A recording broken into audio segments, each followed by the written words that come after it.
1950 में संविधान को इस देश को समर्पित करने का काम किया जा रहा था, तब भी हमारे जो पूर्वज डॉक्टर श्यामा प्रसाद मुखर्जी थे, उनके पीठ पर खड़ा होकर दलित और SC/ST वर्ग के लोगों को आरक्षण दिलवाने का काम करते। उस समय पंडित नेहरू ने सभी मुख्यमंत्रियों को पत्र लिखा और कहा कि इसका खिलाफ करो। कांग्रेस का चरित्र ही इस देश की जो पिछड़ी वर्ग है, अति पिछड़े वर्ग है, दलित वर्ग है, इनके विरोधी रहे। बिहार में 1990 से पहले 8 यूनिवर्सिटी थे बिहार में और 2005 में वो बढ़कर 10 हुए। लेकिन नीतीश कुमार जी का सत्ता आया साथियों और एनडीए का सत्ता आया, तो आपको जानकर आश्चर्य होगा कि 2005 से लेकर 2025 तक 10 यूनिवर्सिटी से बढ़कर 33 यूनिवर्सिटी बिहार में हो गया। कि जो गरीब के बच्चे हैं, जो दलित समाज के बच्चे हैं, अति पिछड़े समाज के बच्चे हैं, उनको पढ़ने के लिए अब हेडक्वार्टर नहीं आने की जरूरत है। हम लोगों ने तय किया कि इस वित्तीय वर्ष में हम लोग 350 डिग्री कॉलेज खोलेंगे, जो सभी प्रखंडों में डिग्री कॉलेज स्थापित करने का काम किया। 2030 के पहले ऐसा विकसित बिहार बनाना है जिसमें जो लोग भी पलायन किए हैं सबको बिहार वापस लाना है और यही रोजगार देने का काम है। बाबा साहब भीमराव अम्बेडकर ने जिस तरह संघर्ष करके अपने जीवन को इस भारत के लिए समर्पित करने का काम किया, और आप सोच सकते हैं कि आज से 125 साल पहले, 134 साल पहले कोई दलित वर्ग से आकर और सभी जगह शिक्षा लेने का काम, हिंदुस्तान से लेकर हिंदुस्तान के बाहर भी शिक्षा लेने का काम किया। और जब वो संविधान सभा में संविधान बनाने का काम शुरू किए तो अपने आप में ऐतिहासिक पल रहा होगा। कोई दलित वर्ग से आने वाला व्यक्ति जो दुनिया के संविधान को देखने का काम किया। और आप सोचिए, कई देश को आप देखेंगे संविधान बनाने के बाद 15 साल 20 साल में पूरा बदलाव करने का काम करते हैं। लेकिन हमारे संविधान को जब बाबा साहब भीमराव अम्बेडकर ने बनाने का काम किया तो इस देश में जो मर्यादा पुरुषोत्तम राम है उनको पहले पृष्ठ पर जगह देने का काम किया। और आप सोचिए, मर्यादा की चिंता की और इस देश में सभी को साथ लेने का काम किया। और हमारे यहाँ संविधान बनाने वाले भीमराव अम्बेडकर साहब हैं। और पाकिस्तान में भी दलित वर्ग से ही आने वाले योगेंद्र मंडल जो कानून मंत्री वहां बने, उन्होंने वहां का संविधान रचने का काम किया। लेकिन आज आप जान लीजिए, भारत का संविधान बनाने वाला व्यक्ति आज भारत में पूजा जाता है और पाकिस्तान का संविधान बनाने वाले व्यक्ति को कोई चिंता भी नहीं। यही है फर्क भारत में। हम तो दुनिया को अपने साथ लाने का काम करते और बाबा साहब के सपने को आगे ले जाना है। और लगातार आज देश के यशस्वी प्रधानमंत्री नरेंद्र मोदी जी के नेतृत्व में जब सरकार बनी साथियों, कोई स्थान नहीं था दिल्ली में, बाबा साहब के लिए कोई स्थान तय नहीं किया गया और पूरा एक फाउंडेशन बनाकर एक भव्य स्मारक बनाने का काम किसी सरकार ने किया, वो नरेंद्र मोदी की सरकार थी साथियों। आप सोचिए, जिस व्यक्ति ने इस देश में संविधान बनाया, कांग्रेस पार्टी ने अपमानित करने का काम किया।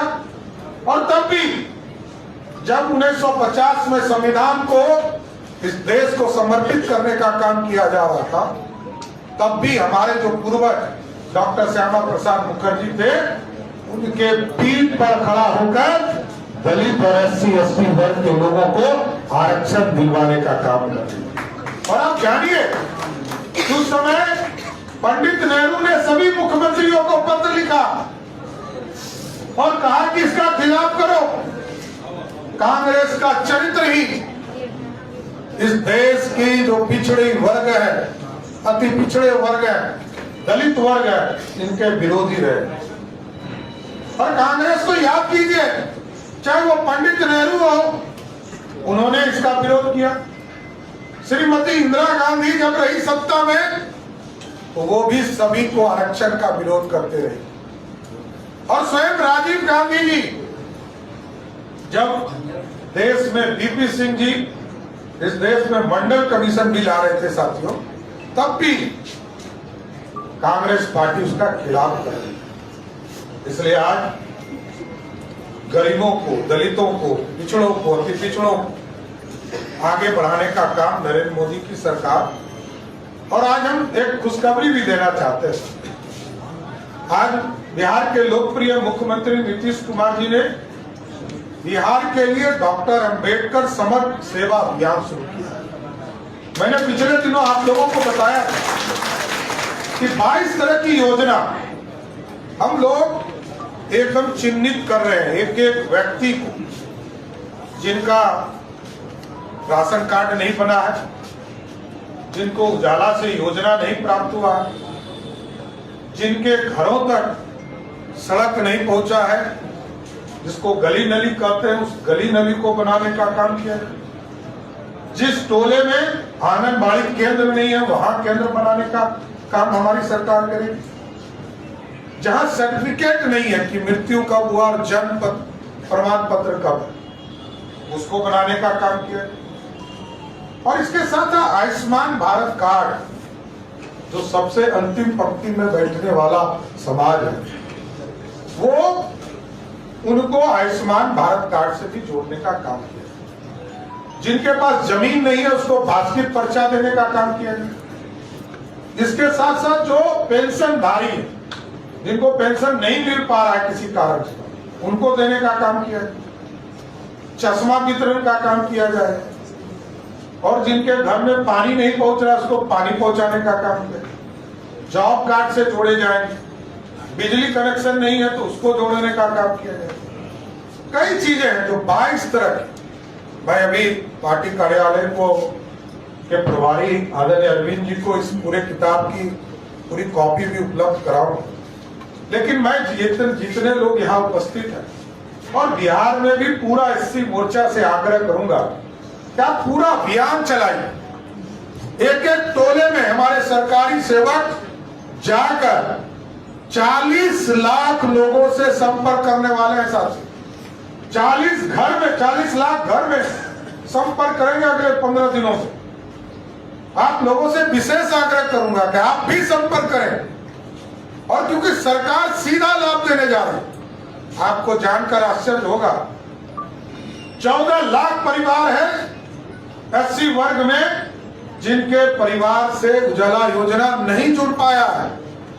उसको भी हम लोगों ने आदरणीय प्रधानमंत्री जी और आदरणीय पेट्रोलियम मिनिस्टर को लिखा है कि इसको देकर जो 14 लाख लोग हैं सबके घर में उजाला योजना से गैस कनेक्शन देने का काम।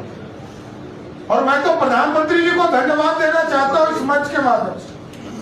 बिहार में 13 लाख परिवारों को पक्का मकान नहीं मिल पाया था लिस्टिंग होने के बाद। 2018 में बिहार की सरकार ने सर्वेक्षण का कार्य किया था। अभी फिर हम लोगों ने सर्वेक्षण काम शुरू किया। लेकिन जो 13 लाख पक्के मकान थे, पिछले वित्तीय वर्ष में 8,07,90,000 पक्के मकान, और इस वित्तीय वर्ष में अभी 2 दिन पहले आदरणीय शिवराज जी आए थे, 5,20,000 पक्के मकान बिहार के गरीबों को देने का काम आदरणीय प्रधानमंत्री को देते। और कुछ लोग कहते हैं कि 2005 के पहले बिहार में कुछ नहीं था क्या? एकदम फर्क है साथी। मैं इसलिए कहता हूं कि फर्क है कि आप समझिए कि 15 साल जो इंफ्रास्ट्रक्चर का काम रुका, इसलिए आज बिहार पीछे। बिहार में 1990 से पहले 8 यूनिवर्सिटी थे बिहार में, और 2005 में वो बढ़कर 10 हुए।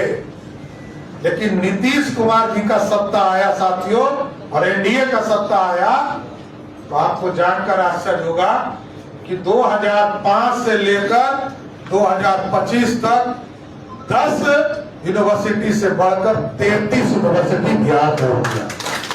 और आगे हम लोगों की स्पष्ट मानना है कि जो गरीब के बच्चे हैं, जो दलित समाज के बच्चे हैं, अति पिछड़े समाज के बच्चे हैं, उनको पढ़ने के लिए अब हेडक्वार्टर नहीं आने की जरूरत है।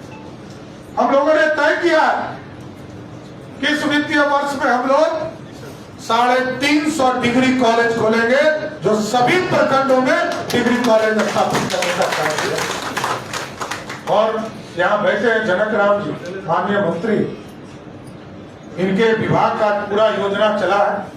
मैं तो आग्रह नहीं से करूंगा, ऐसे तो मैंने 100 आपके विभाग से मंगाया, लेकिन इसकी कॉपी पूरे लोगों को आप देने का काम योजना और सब जगह मॉनिटरिंग भी कराई। सभी पदाधिकारी जो पार्टी के वो एक एक टोले में जरूर जाइए। 40 लाख परिवार से जुड़ रहा है। 40 लाख परिवार का मतलब है यदि 5 व्यक्ति को भी जोड़िएगा तो 2 करोड़ से लोगों से मिलने का मौका मिलने वाला है। और साथियों में बताते हुए खुशी होती है, जनक जी आए, उन्होंने कहा कि हमारे भाइयों के लिए तो छात्रावास बिहार में है, लेकिन बिहार में हमारी जो बहनें पढ़ती हैं उनके लिए छात्रावास नहीं। हम लोगों ने कहा एकदम प्रस्ताव बनाकर लाइए, और माननीय मुख्यमंत्री जी से बात किया और सहमति मिली। और आपको जानकर आश्चर्य होगा कि सभी डिस्ट्रिक्ट हेडक्वार्टर पर सभी दलित वर्ग की बहनों के लिए सावित्रीबाई फुले छात्रावास बनाने का काम सरकार करेगी। आज भी हजारों करोड़ की योजना, कई छात्रावास, कई सामुदायिक केंद्र और कई चीजों की स्थापना की जा रही। इसलिए आज बाबा साहब के प्रति यही सम्मान हम लोग दे सकते हैं कि जो अधूरे सपने, जिन सपनों को लेकर बाबा साहब ने लड़ाई छेड़ी थी 1935 और 36 में, उस सपने को साकार करना है। हमारे जो दलित भाई, एससी वर्ग के भाई, उनको मुख्य धारा में लाने का काम करना है। उनको पढ़ने की व्यवस्था, उनको खाने की व्यवस्था, उनकी चिंता करना है। और एकदम अस्वस्थ रहिए, एनडीए की सरकार बिहार में आपके आशीर्वाद से बिहार में बनी है और लगातार काम करने का काम करेगी, विकास को आगे बढ़ाने का काम करेगी। एकदम अस्वस्थ रहिए। अभी तक तो इंफ्रास्ट्रक्चर का काम किया जा रहा है, अब इसको आगे भी बढ़ाना है। और यहाँ पर जो हमारे जो बाहर चले गए हमारे प्रवासी, उनको वापस लाने का समय आ गया। और आप जानिए, कोरोना का जब समय आया तो कई लोग बिहार लौट कर आए साथ, और आज कई लोग हम लोगों से मिलते हैं, कहते हैं कि हम लोगों को दिल्ली में भी 15,000 रुपया ही मिलता था भाई साहब, लेकिन पटना में या अपने जिले हेडक्वार्टर में जब काम करते हैं यहाँ भी 15,000 मिल रहा, लेकिन दिल्ली में हम 5,000 बचा नहीं पाते थे, बिहार में रहकर 5,000 बचा लेते हैं। ये बड़ी बात। इसलिए अब ये सपना देखना है कि अगले 5 वर्षों में 2030 के पहले ऐसा विकसित बिहार बनाना है जिसमें जो लोग भी पलायन किए हैं सबको बिहार वापस लाना है, और यही रोजगार देने का काम है। इसलिए बाबा साहब के अधूरे सपने को साकार करना, और बाबा साहब को जिस तरह कांग्रेस पार्टी, राष्ट्रीय जनता दल ने अपमानित करने का काम किया, बाबा साहब के सपने को सिर्फ बोलने का काम कुछ नेता करते रहे, लेकिन करते कभी कुछ नहीं। लगातार भारतीय जनता पार्टी, एनडीए, नीतीश कुमार जी के नेतृत्व में और आदरणीय प्रधानमंत्री नरेंद्र मोदी जी के नेतृत्व में बाबा साहब के सपनों को साकार करने का काम किया जा रहा है। इसलिए साथियों, जरूर एक आग्रह करूंगा, एक बार जोर से बोलिए, बाबा साहब अम्बेडकर अमर रहे, बाबा साहब अम्बेडकर अमर रहे। बहुत बहुत धन्यवाद।